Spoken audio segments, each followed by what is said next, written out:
What's going on, everybody? Happy Saturday night to everybody listening, tuning in wherever you are, tuning in from the future, the past. What's going on? Welcome. Hey, what's up, Think Deep Thoughts? Good to see you, man. Use this wave function here. What's going on? Welcome. Welcome, guys. Hey, Rain Mama, how you doing? Good to see you guys. What's up? What's up? Good day, bud. Good day to you guys. Where's everyone tuning in from? What's up, man?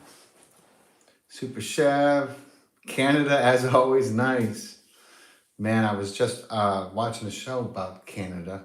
Well, I just heard Trudeau talking about the tariffs. What's good? What's up, Oracle? What's up? Welcome. Thanks. Hey, Carol. Good to see you guys. I'm going live on YouTube. Hello to the few people on YouTube who are also tuning in, trying to do this double broadcast. Vegas is in the house. What's up? LA's in the house. What's up, Yvette? Arizona, what's going on? It's good to see you guys. Local Atlantean. Nancy, good to see you. Georgian, I like to say Georgian. People are like, Atlanta? I'm like, nah, Georgia. How many planes crash now? That's a great question, man. What's up, Bobby? Good to see you, man. How are you doing, brother? Collins, Colorado, Australia's in the house. Awesome. Aussie. Dude, like these plane crashes, the amount of fear that they're spreading. Ohio's in the house. Welcome, my friends. Georgia, that's right. Georgians are in the house. I'm 2 years a Georgian now. Very proud of that. Hey, what's up? Kanye, how you doing? Good to see you. Let me use my wave function here. So these plane crashes, I was reading Hawaii's, and that's right, Hawaii is in the house. Nevada's in the house. What's up, Diana? Welcome. So, of course, we got to talk about the elephant in the room, my friends. We got to talk about these aviation accidents. Now, I don't know if you guys have been paying attention, but Singapore is in the house. What's up, Super Chef? Wow, you're going to be the second person who tunes in from Singapore if Moichichi comes. So I don't know if you guys noticed, but did you guys see that one video of the DC? It was the one that came out the day after, and it shows quite literally the helicopter taking off directly in. Hey, Tyner, good to see you. Directly into the landing plane. I don't know if anyone saw that video. It was released. It was like, oh, new footage found. I mean, like, I just, again, I don't understand how they find a way to put the news out in a way that people would see it and just digest it. Just be like, oh my God, what an accident. Like, what do you mean? Both craft have anti-collision software installed. Both craft have pilots. Both pilots could have at any point in time, what's going on? Welcome, guys. Could have at any point, literally, both craft were very, very mobile. Okay, either of them could have turned even last second and avoided collision. So the fact that they collided is fucking next to impossible. It's really like it's like almost as silly as a giant cruise ship heading for a giant iceberg in the deepest part of the Atlantic and finding that iceberg in the middle of the ocean and crashing into it and it sinking the ship before anyone could see, 5-10 miles of visibility. No one was watching where anyone was going. It's fucking ludicrous. It's ridiculous. Both things are ridiculous. And then, this plane crash in Philly, if you want to call it a crash, it looked like a damn meteor falling out of the sky. The thing didn't crash. It literally fell out of the sky. I don't know if you guys saw the video of that. I'm sure some of you did. But, hey, Missy Sue, good to see you. Welcome, y'all. Welcome.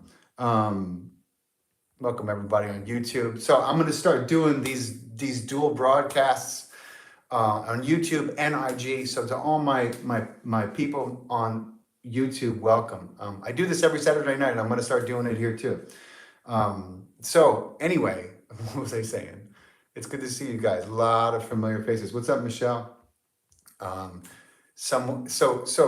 like, get this. Did you notice the transportation? The woman in charge of the Philly investigation came out and said, now look, I like first of all, notice that when a plane crashes, even in a fireball, there are plane parts. That's amazing. Take a mental note of what a plane crash looks like, even when it hits the ground really hard. And there are plane pieces. That's fucking amazing. Because in 9/11, there wasn't a single plane piece found, not anywhere. Did you guys? I mean, I just, it's always worth noting that when a plane crashes, there are pieces on the ground, even if there's a fireball. So I just want to point that out. That's a very, very good point to make. Hey, ABC Granny, good to see you. What up, bro? What's up, Turpin? Good to see you, bro. Let's see. Yeah. So first thing I noticed in Philly was, look at that. Even among a fireball, there are plane parts. That's amazing. That's cool. So we know it was a plane anyway. We can't say the same thing about anything that crashed. Hey, Diana, in on 9/11, that's for sure. But at least we know it was a plane that crashed in Philly. Apparently, it was a Learjet, a 55 Learjet, filled with Mexicans. Apparently, it was one of those very rare ambulance jets, ambulance jets. And I'm like, so it was an ambulance Mexican private jet, a Lear 55, which had brought a young Mexican woman to get a procedure in the United States done, and they were flying her back to Tijuana. They were going to make a stop in Missouri, and I'm like, wow, that's some serious medical treatment going on. I mean, when's the last time you heard of? I mean, who were these people that I mean, it costs like $60,000 to take a ride like that. I don't know if you guys know that or not. I'm so behind in the news. It's more distractions. Yeah, well, it's all distraction, but we got to talk about it, because if I don't lead with it, you guys are just going to hit me with questions about it. So I figured I would bring it up. Just slap the medical. Yeah, and that could have very easily been a storyline that they ran with, because that thing came down like a bat out of hell. I mean, and it was a fucking fireball. It really could have been anyone, because it was a so-called Mexican plane, and it was, and we have no way of confirming. And I guarantee you, I don't know if you noticed this, but the indestructible black box in that particular, in that Learjet has not been found. There's debris everywhere. It couldn't have gone far, and yet you have the woman who's in charge of that investigation already on the air saying, we are seeking the black box, and she's already warning people. You know what she's saying? This is how you know that the shenanigans are in motion. Okay, she said, and I quote, there's a probability that the black box was, what was the word she used? Could have been, hey Moichichi, there's my other Singaporeans in the house. Where are my YouTube people tuning in from? I'm sure I know a few of you. She said that there's a chance it could have been fragmented. Okay, no, there's not. No, there's not. Do you guys know what a black box is made out of? The same stuff that the engines are made out of. It's some really, really strong stuff. Like ridiculously, basically indestructible. It's always, the black boxes are I mean, they're the closest thing that we have to indestructible, in as far as the public is aware of on the market, right? And that's because they're designed to survive a fucking plane crash, okay? The only thing that could really kind of incinerate a black box is if it was like really close to a atomic or a nuclear weapon that incinerated super close to it. That would be the only thing that could take out a black box. Exactly, unless there was no black box, unless the plane was, not what they told us it was, and it's all a cover story. So, it's something to keep in mind. I guarantee you that we won't hear the recordings, not only from the plane that went down in not Philly, but the other one, DC, but in Philly, they won't find the black box in Philly. It'll be magically disappeared, and they'll say, oh, it must have broken into pieces, and you can know that that is a lie. That is a complete lie. Black boxes don't break into pieces. They're fucking indestructible for all intents and purposes. They will survive. Look, the fact that you see plane parts on the ground tells you the black box would have survived. Okay, like, period. That's what they're designed to do. Anyway, hey Holly, good to see you. So I'm willing to bet you that we won't see anything about them finding a black box. So let's. What else do you guys want to talk about? It'll be next to the passport. Exactly. What's your hunch about this problem? Oh, so Michelle, I really think that in all likelihood, that when the full investigation is done into the passenger list of the Black Hawk incident, which, by the way, I would like to know about the servicemen that supposedly lost their lives, and also when we get the full investigation into the passenger list, it'll become very clear why they flew a fucking Black Hawk helicopter directly into a fucking plane that was landing, because that's exactly what happened. I mean, literally, the only way to do that is to send a helicopter straight up as the plane is landing, because everybody is in touch with everyone in and around an airstrip, okay? And we're not gonna hear, what was said. We're never gonna learn that, because the fix is in. Let's see, the United Healthcare guy, Luigi Freeman, reports the plane. A Black Hawk doesn't just run into a plane. Yeah, exactly, Turpin. Both vehicles have anti-collision, very, very advanced software installed. That I'm sure that similar to, like, the new high-end luxury cars, that they have automatic software that takes over in when there's a collision sensed. Let me see. I got a comment finally from YouTube. How do I read that? Chat. Okay, here we go. Nevada's in the house. It's reported that the helicopter is not fast enough to accurately pull the crash off. Was that the reason you think? I don't know about that, my friend. I think that helicopter is incredibly mobile, and could have easily got out of the way. It had to have been aimed directly for. And listen, here's the thing. We're not going to hear anything about the service members, and that's probably for a reason. The question is, was there service members? Because even before I saw the commercials and the posts about Lockheed Martin and the fact that they can easily and simply remote pilot a drone Black Hawk helicopter, which even if they couldn't, they could fucking hack the controls and do it that way anyway. That's beside the point.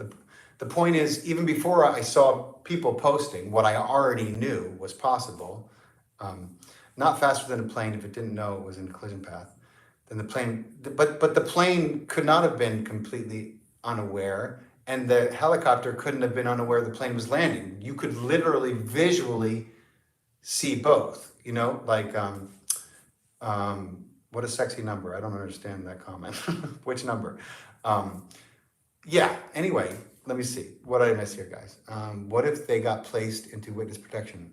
It was remote controlled. So, and that's the only question. The only question for me is whether there was servicemen in the helicopter, or whether that was just a story. I haven't heard a single name. I don't know if you guys have heard a name, tell me. I haven't heard any. Now, those aren't minors. That list shouldn't be, national security. We should be able to know.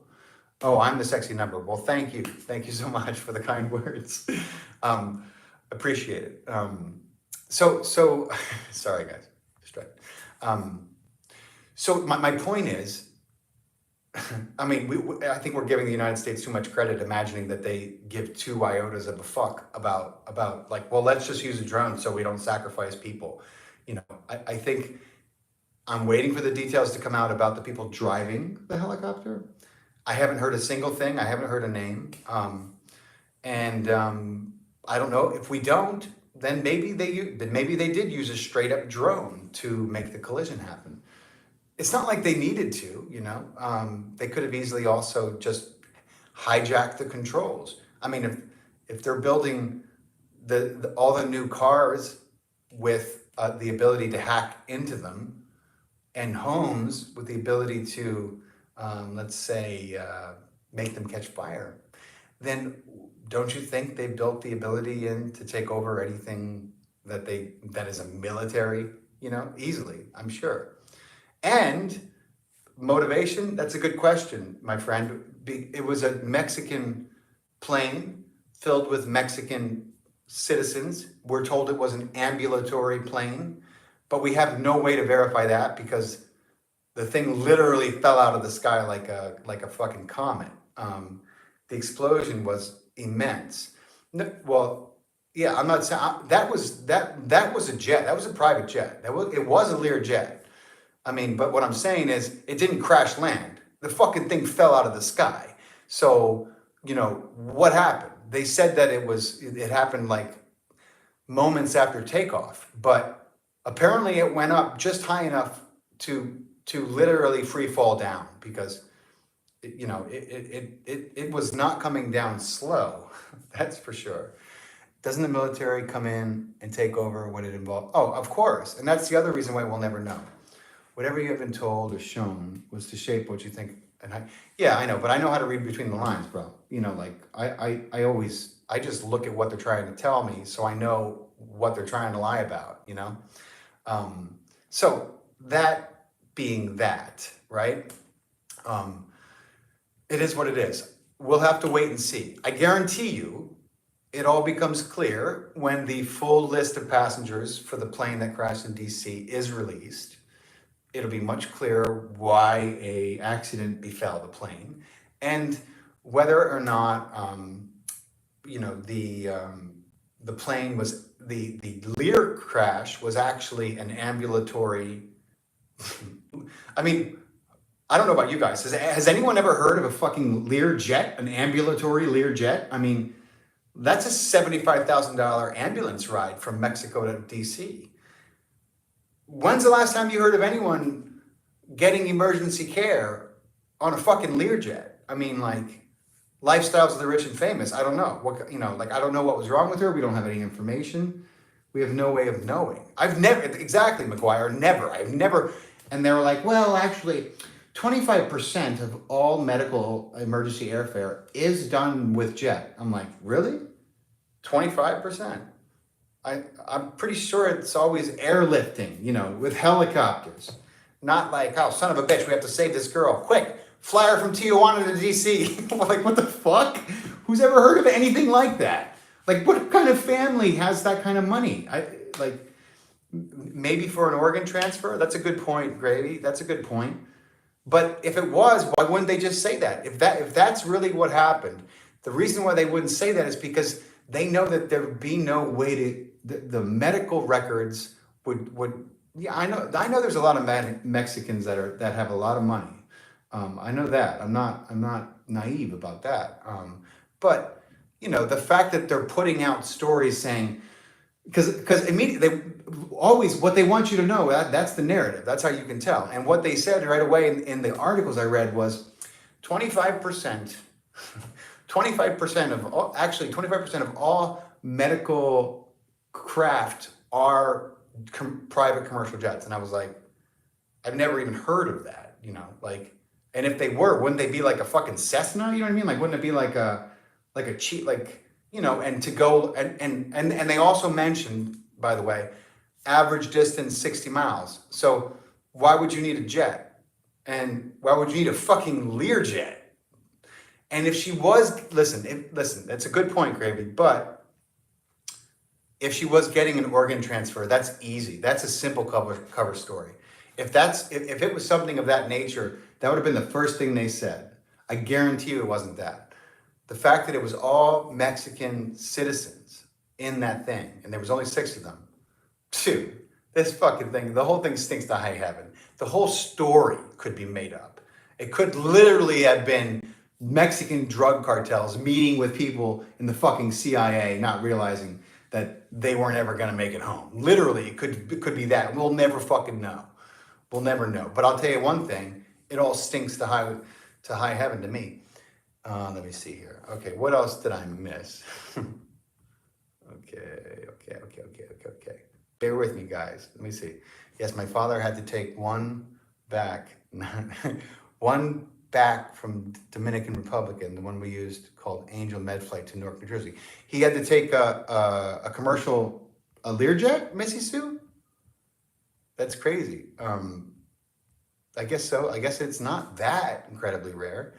That's nuts. Yeah, and people are like, I don't know. There's been a lot of plane crashes, and I'm not saying that accidents are impossible. Of course there are accidents, but when you have as many as we've seen, and they're as kind of inexplicable as they've been coming, that's suspicious. I mean, you know, it's not typical. So I wonder what's going on. You know, it's crazy. Let me see here.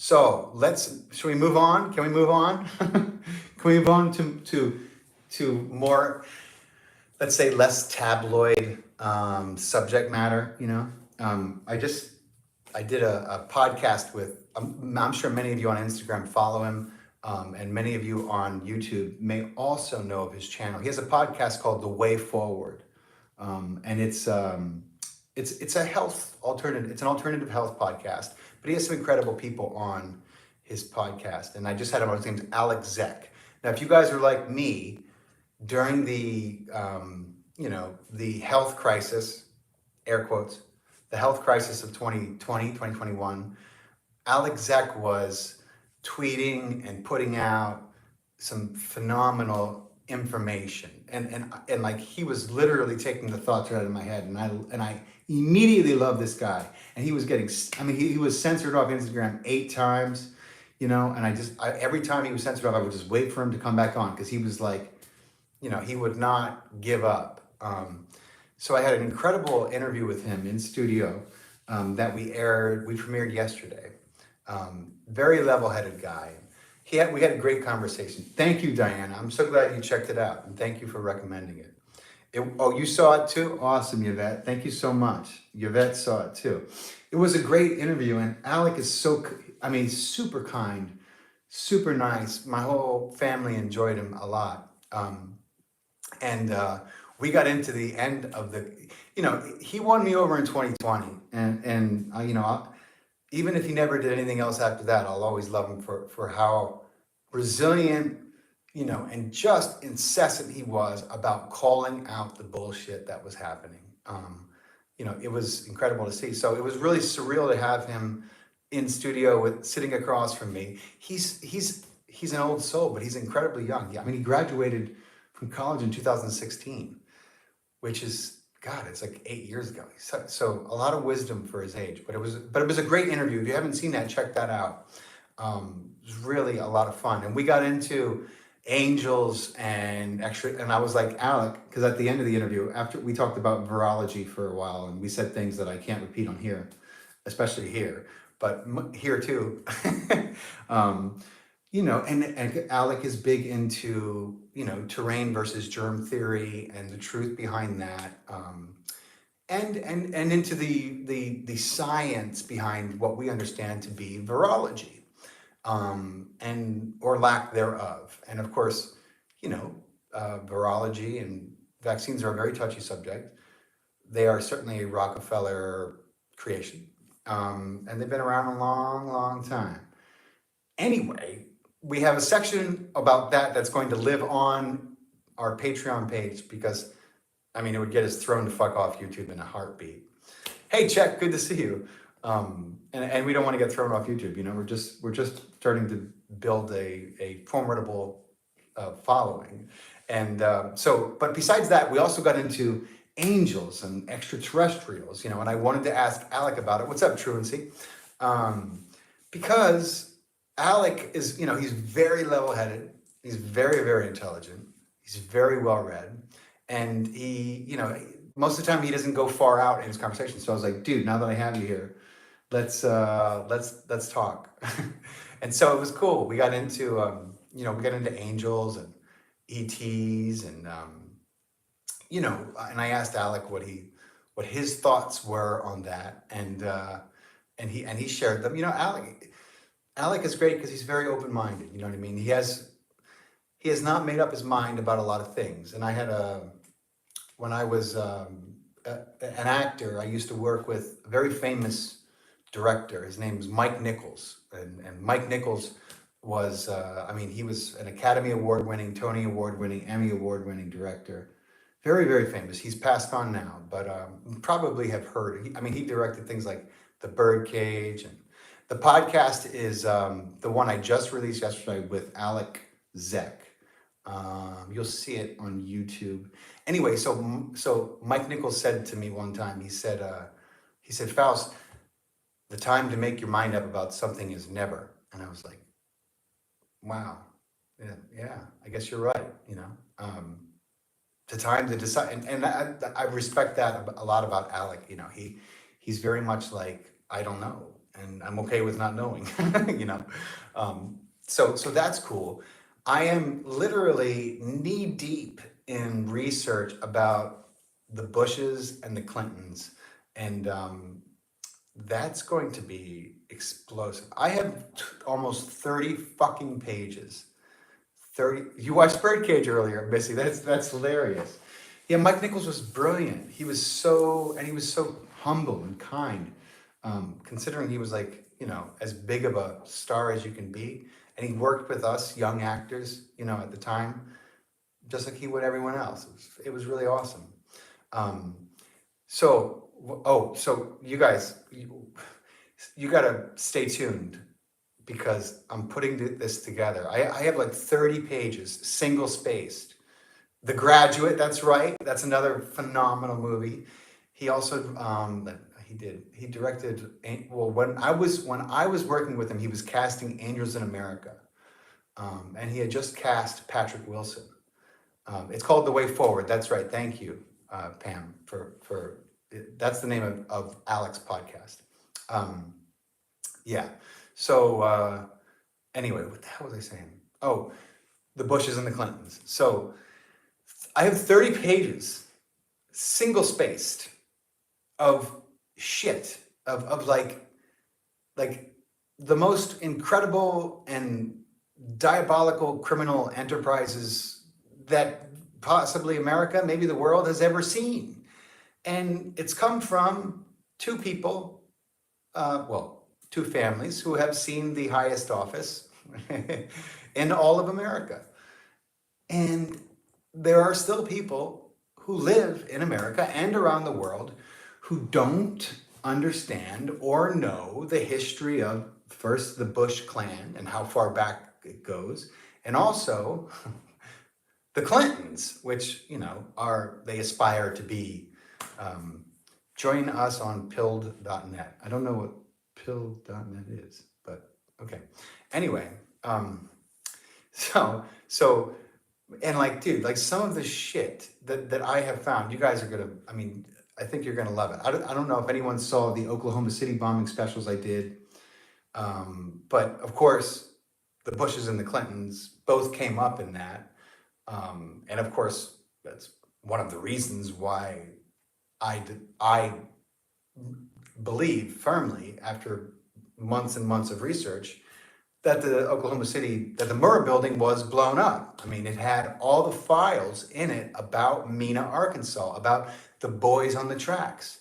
American Made. Tom Cruise made that movie. He had to fight with Hillary Clinton and the CIA to make it the way he did. And obviously he had to cave to some degree. But the great thing about Tom Cruise is he's such an egomaniac that he insisted on keeping most of the storyline intact.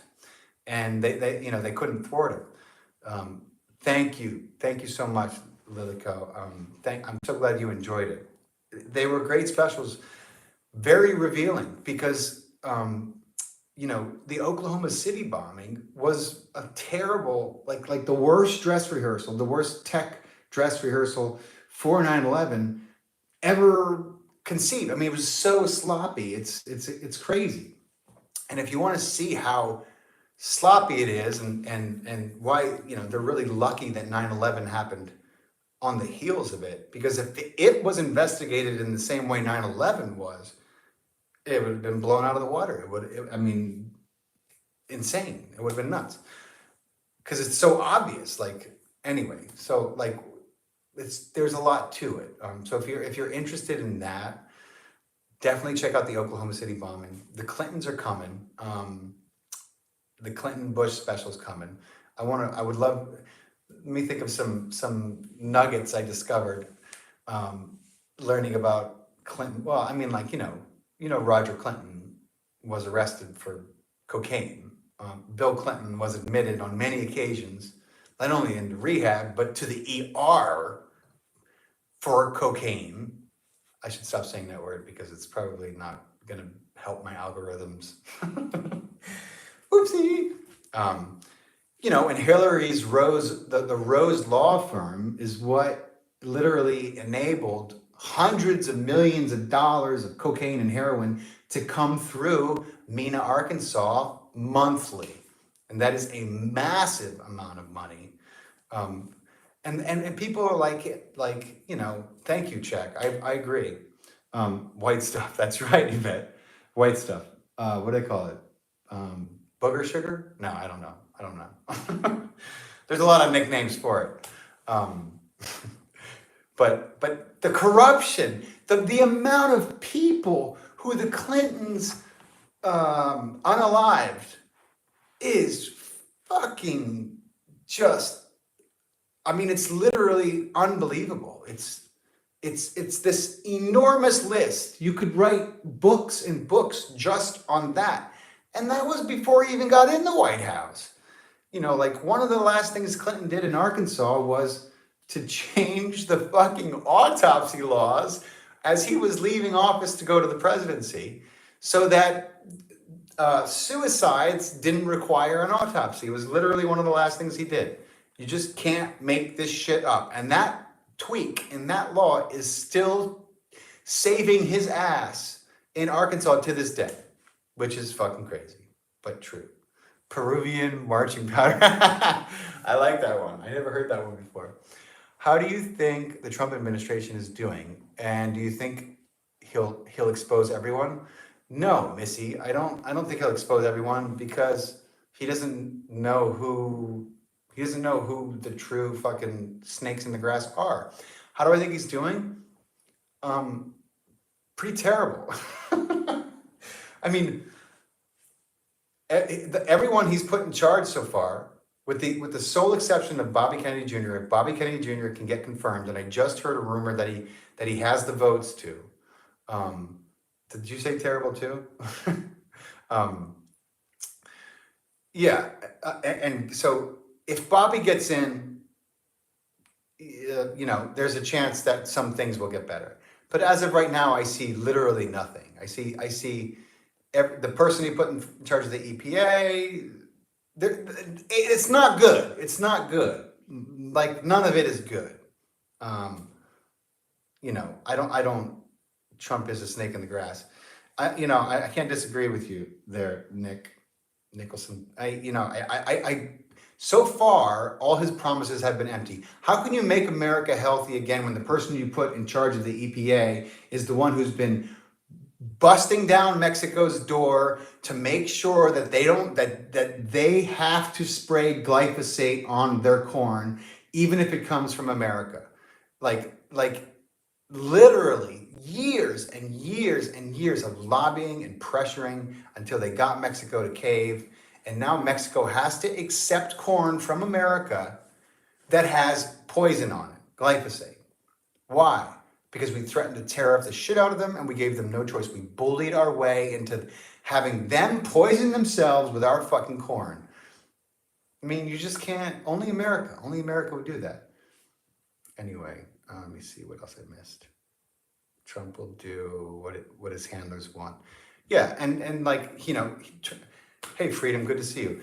Trump also just passed an anti-Semite law, which is the first thing that Lenin did when he got into office. Isn't that amazing?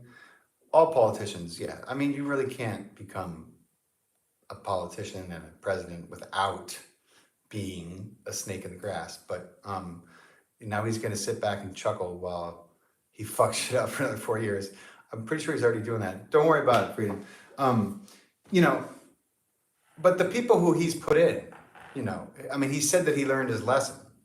I can't wait to see what Bobby does if he gets confirmed, because he now has to deal with, this person who's in charge of the EPA, who is like pro Monsanto, pro pesticide, has worked diligently to make the laws less stringent about pesticides, insist that they're fine. Like this is not good. This is not good. This is not what he said. You can't make America healthy again by putting someone like that in charge of the fucking EPA. That's a joke, So far, no good. That's what I think of Trump. So far, embarrassment. He's fucked Maha 5 ways from Sunday, Oh, good. The thing gave me does it work for YouTube too? No, only IG. No worries, you guys. You didn't miss anything. IG creates this digital thumb when you do that. I don't know why. I don't get it. Anyway. Yeah, so there's that. What else do you guys want to talk about tonight? Let's see. I wanted to talk to you guys about, so there's a lot of fear in the air going on. And one of the things I was reminded about in my conversation with Alec, and if you listen to, you may remember it, is that we, as the collective, all of us, we are creating our future. We have the capacity to create the outcomes that we want. So we mustn't get sucked into these kinds of tabloids, these kinds of fear, like this kind of fear mongering, because what happens then is we put ourselves in a position to end up experiencing and seeing and having more of that show up, not just in our headlines, but in our lives. And as above, so below. What is for the micro is also for the macro. And so we have to be mindful about getting sucked in to these doom stories, because they know that's what gets the clicks, that's what gets your attention. And that is how they program you. That is how they set you up. And it's always problem, reaction, solution. So what's up, Philly? Good to see you, bro. Talented photographer he is, my friend. So that is a good reminder that I had with Alec, and that I cannot stress it enough to everyone out there. If you're not creating, then you're leaving yourself at the whim of random stuff. The only way random things can happen to you is if you aren't closing your eyes or whatever practice you have, and focusing your intention on the future that you want. If you're just getting up and going, and if I'm late and you got to do this, you're just doing everything all day, every day for other people, and you're not stopping to spend some time in solitude and quiet and thinking about the outcomes, the kind of future that you want, then you are putting yourself at the whim of accidents, of random shit, because somebody else who's also not fucking paying attention, also not creating, also not creating a vision of the future for themselves where they are safe, where they are happy, Like I tell people all the time, if I take one route that's 45 miles away, right? I agree, the plane crashes are intentional. I don't think that they're an accident. If I take the same route as someone every day, when I take that route, there's no traffic, there's no accidents. I breeze through. And when they take it, they're like fucking stuck in traffic, and they're like, this is terrible. And I'm like, right, yeah, well, maybe you left at the wrong time. I don't experience that. I don't go to the supermarket and like get into arguments. People don't say shit to me. Not ever. Okay? Like I don't have altercations. I don't get into it with people. People don't say anything to me. I don't see that shit in my life. I don't walk down the street and fucking like it doesn't happen. And I know it happens for a lot of people.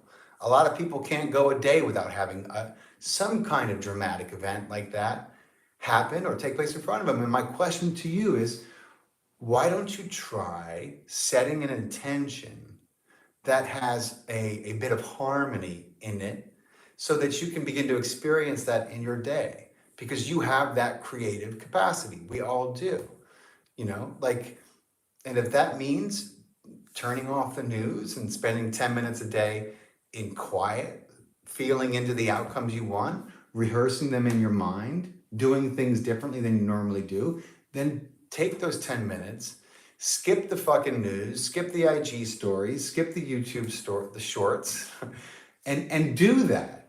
And you'll start to see different things in your life, things that are more aligned with you and what you want to see. And if not, you can just keep flying by the seat of your pants, trying to avoid shit as it comes around. But if you're not creating, then you're leaving yourself open to things like accidents. And I'm just encouraging you all, since we're talking about everything, you know, don't be a party of, don't be a party to that. And don't let your inability to envision the future that you want on the daily, on the monthly, on the yearly, whatever it is that you would like to see, you know, manifest itself for you. You have to feel into that, you know, and if that's, you know, less traffic, feel into it, because you'll find a way around it, or it'll find a way around you. That's how it works. That's the beauty of our creative capacity, and this dance that we're doing. You know, Alec put it really well in our podcast. He called it the dance with the divine, and it is a dance, and it takes two to tango, as they say. It's a relationship, and the more aware you are of your relationship with the divine, or God, or source, whatever you want to call the creator. You know, we don't need to get into religion, doctrine, and fight over what we should call the creator. Call it whatever you want, but the more you're aware of your relationship with it, the more it's aware of you. The more communication you have, the more you realize that you are always connected to it, the more you're going to experience that in your life. And that's what I believe we're here to remember. That's what I believe we're here to do. You know, and I have to remind myself to do it, because if not, I'll just be going about my day and driving kids places and doing all kinds of things. But it's important to, I do spend every day, I spend at least 15 minutes to 45 minutes in meditation. And I do meditations that are specifically geared towards maybe that one day generating abundance, maybe one day seeing a reality that is not to my preference, shift, you know, changing boxes, it's called. It's a wonderful meditation. And I'll tell you what, it fucking works. It works. I'm telling you, it works. The more you do it, the more it works. You know what I'm saying? Like, it's not woo-woo when it works. And the more consistent you are, the more it will work, you know. And then you have like a GPS that's set on peace, harmony, love, surprises, instead of drama, fucking car wrecks, you know, random shit, people harassing you, somebody cutting you off and giving you, you know what I mean? Like, then you won't experience that. What's up, Sam? How you doing, man? How's my YouTube audience doing? Not bad. Not bad. My YouTube audience is much quieter with the comments. But I can't really see the comments so well. Oh, there's comments. Yeah. Just a few. Good to see you. All right. I am the same way. I get in and get out, do my show respect. Also, the secret is real. That's right, my friend. Killuminati Anonymous. I love your name, man. Good evening. Good evening to you. Good evening. What did Michelle say? It's not woo when it works. That's right. It's really not. And you can make it work for you. You know, I often do live streams about the law of attraction because I've learned to use it really well, and I love teaching people how to use it.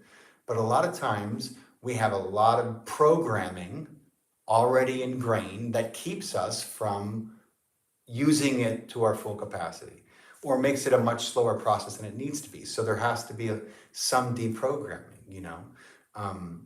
And that is very common. And people who start to learn the law of attraction and how it works, and they tend to set very superficial goals, you know, like I want to get $100,000, yeah, and I want to get it in the next 6 months.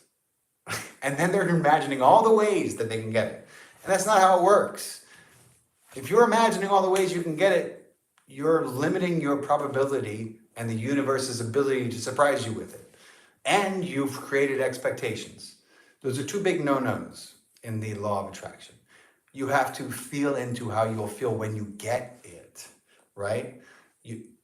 And that's difficult. How do you be grateful for something that has not yet appeared in your life? It takes practice. Some people have trouble being grateful for the things that are already in their life, and they're going to have even more trouble with the notion of being grateful for something that hasn't yet arrived. Dancing like you've already got it. I got a big pile of comic books over there, tens of thousands of dollars worth of collector's items, and I won probably half them in raffles with 200, 300, 400 people, and I'm just one person, and somehow my name comes up over and over and over again. It got to the point where I stopped entering the raffles because I felt bad about winning so many of the books. Now, that's a random number generator. You can affect a random number generator with your thoughts and your feelings. And that is not just me saying that. You can find experiments if you look up the work of René Panesh, a French scientist who showed that even baby chicks, this is an amazing experiment he did. I don't know if you guys ever saw this on What the Bleep.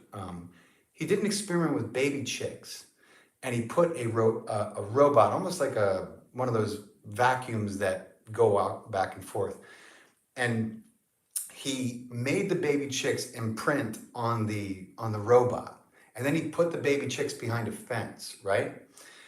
And he did a study, and so the first time he let the robot move, it moved at random, and it moved all around the room, and you can see the records. It traced it, like, you know, the zigzags were all over the room. It was a 50-50 split. After the chicks imprinted on the robot, which he did dress the robot up a little bit like a big giant chick so that the baby chicks could imprint on it. He put the baby chicks behind a fence, right?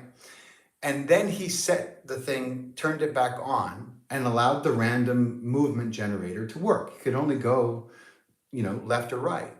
That machine stayed on this part of stayed close to the chicks. It could have went anywhere it wanted, but almost the whole time it stayed on this half of the room. And so the conclusion was that these baby chicks who were behind a fence, like chirping away at this robot, thinking it's its mom, affected the random number generator. And if you want to read more experiments like that, watch my podcast with Adam Curry, who works at an institute that is well-funded and does these experiments, these literal thought experiments, thought feeling experiments, because we have the ability to affect a random number generator. We have the ability. I mean, that is one of our creative divine rights that we have. And when you learn how to do it, you can make it work for you just about any way you can imagine. I mean, I literally stopped entering these raffles because I felt bad. Because when I entered, people were like, oh, fuck, I'm not gonna even play, even though there was hundreds of us. And I kept winning. Even though, like, the last time I won like a $20,000 book. and I knew he was going to call my name. I knew he was going to call my name, and I cringed because it was like the fourth time a book of that size, and I knew it was going to go to me, and I was like, oh shit. And then I realized I had to stop. I had to stop entering these raffles because it stopped feeling good, and I felt bad about the other guys who were also, buying tickets into these raffles and not winning. And I raffled a lot of books back that I won because sometimes I would win more than one book. So I always raffled them back. I gave back to the community. I retired a legend. You can ask the comic book community on Instagram about that. Anyway, that's one of the ways you can make the law of attraction work for you. I don't know if that helped at all, but you get the point. I would literally be celebrating my win before he called the names, before he drew the names, because I knew I was going to win. I would be dancing around and shit, singing, and they were like, what the fuck? What's wrong with this guy? I'm like, I got this one. I'm sorry, guys. And sure enough, my name was Faustian Comics on Instagram, and I would win crazy amount of books. I literally won the first appearance of Spider-Man, Amazing Fantasy 15. You know how much that book costs? You know how much a piece of a page of that book costs? And I won it in a raffle more than once. Fucking wild. It's wild. Anyway, that's the law of attraction. What else can we talk about, my friends? I'm going to do a special on that again soon. What did I miss here? What did I miss? Let's see. Okay. Oh, Michelle, thank you so much. You didn't have to buy a badge. I appreciate that so much. Thank you so much. It's so kind of you, sweetheart. Let me see. Moichichi said, from Singapore, she said, the analogy of the feeling you get waiting for $1 million check to clear. Well, and you got to feel into what it's going to feel like. So whatever the situation is, there's two ways to go about it. When you want to change something, you can mentally rehearse the outcome or the way you're going to act differently, right? If you're trying not to repeat the same behaviors so that you don't end up with the same experiences, and you're like, how am I going to do this? Like a perfect example of this is I was in England at a festival, and it was Russell Brand's community festival, and there's a lot of people there who are in 12-step, and some of them for alcohol, some of them for food, some of them for drugs, And I was sitting next to someone, and they said, and I have some experience with 12-step programs. I've struggled with addiction in my past, more than one. And this person said, that he's never just had a drink. He's always had, if he goes to a party, so he can't go to parties anymore, because if he goes to a party and just has one drink, he always ends up in a ditch. It'll be 3 days later, he'll wake up in a ditch.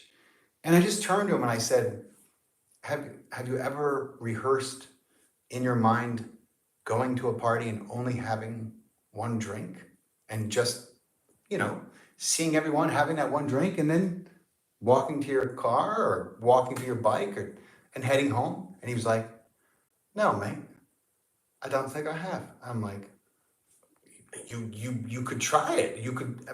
And if you thought about it and rehearsed it enough in your mind, then when you got to the party, instead of fucking ended up in a ditch 3 days later, your brain would already have a blueprint of what you can do. So like mental rehearsal, and the mind doesn't know the difference. That's the incredible thing about our minds. I say this all the time. If you guys heard me say it, you have to forgive me, but bear with me. It's worth repeating. They did a study on these two groups of men. They had half the guys do 8 weeks of bicep exercises in the gym, right? And those guys, they measured the amount of muscle they put on. They had the other half of guys go into a mental gym and earnestly, sincerely spend the same amount of time not lifting weights, but imagining they were lifting weights. And guess what? Both groups gained muscle. In fact, the people who didn't lift any fucking weights gained almost 60% of the muscle that the guys who did. Now, how is that possible? How is that possible? That's the same thing as the placebo effect. Your mind is always speaking to your body, and your mind doesn't know the difference sometimes between rehearsals, what you fully imagine, and what you do in real life. How else would those guys, their biceps got bigger, right? They got like a little peak going on. This is my Popeye bicep. See, it was never this big, but I tore it. You see how it's way back here? See how this one's connected all the way? So it looks bigger than it is because I tore it catching my kids sledding. So now it's great. I didn't get surgery or they would have fixed it and then it wouldn't look so good because I don't trust the doctors. They were like, you'll never use your arm again. I was like, I'm already using it, man. I'm not getting your surgery. And I didn't get it and it works perfect. I'm so glad I didn't get it. I would have been like, and then there's no guarantee it works. Anyway, I digress. What else did I miss, my friend? Michelle, thank you so much for the badge. I appreciate that. It's been a long time since anyone got me a badge. I appreciate it. All right, what else are we talking about? Angels, ETs. I'm just about out of juice, guys. I want to thank my YouTube audience for sticking with me. The few people who have. I'm going to try to do this. Moichichi said, wish that watching is fitness clips. I can't read. My eyes are all glassed over. Wish that watching IG fitness clips and imagining me doing them. No, watching clips is not the same as imagining them fully, right? That's important to remember. And that's why vision boards, guys, vision boards are great and they can work over time, but not nearly as powerful. If you like vision boards, I'll tell you a great program you can use that's very effective. And I used it for many years. It's called Mind Movies, mindmovies.com. And it's a software created by an incredible Australian woman who was working with Dr. Joe Dispenza. And you choose a song that really opens your heart, and then you create all the visual imagery you want. You can use any pictures you want. You can use any like small movies you want, and you put it in with this song. So like, let's say it's like the first one I made was like, God, it was way back in like 2017, and it was back when I was an actor, and the only thing I really wanted in life, I was so confused, so embarrassing, was like, to make it big, and to be this incredible, emotionally available, versatile actor. And so everything on my Mind Movie was like, me on a red carpet. It was all egotistical, superficial shit that I'm kind of embarrassed about now, but I'll tell you about it because that was like the first one I made. And then over time I was like, this isn't, I switched it. I switched it to being a better father. I switched it to being, more patient with my children, more compassionate with people, to being a better listener, to becoming a better man, and when I started to do that, everything else started to work out for me. And I went from the person who I didn't like very much to this person who I loved and still love. I had this list of the way I was, and I made a list of who I wanted to be. And slowly but surely, over time, I crossed from here to here. And it was the greatest gift I ever gave myself. That's another thing you can do is you can take an honest look at yourself and see where you're at and write down the things that you would like to be, and then begin to rehearse them in your mind and begin to work towards them until all of a sudden you find yourself walking around as that person. And that other one that's no longer your personality.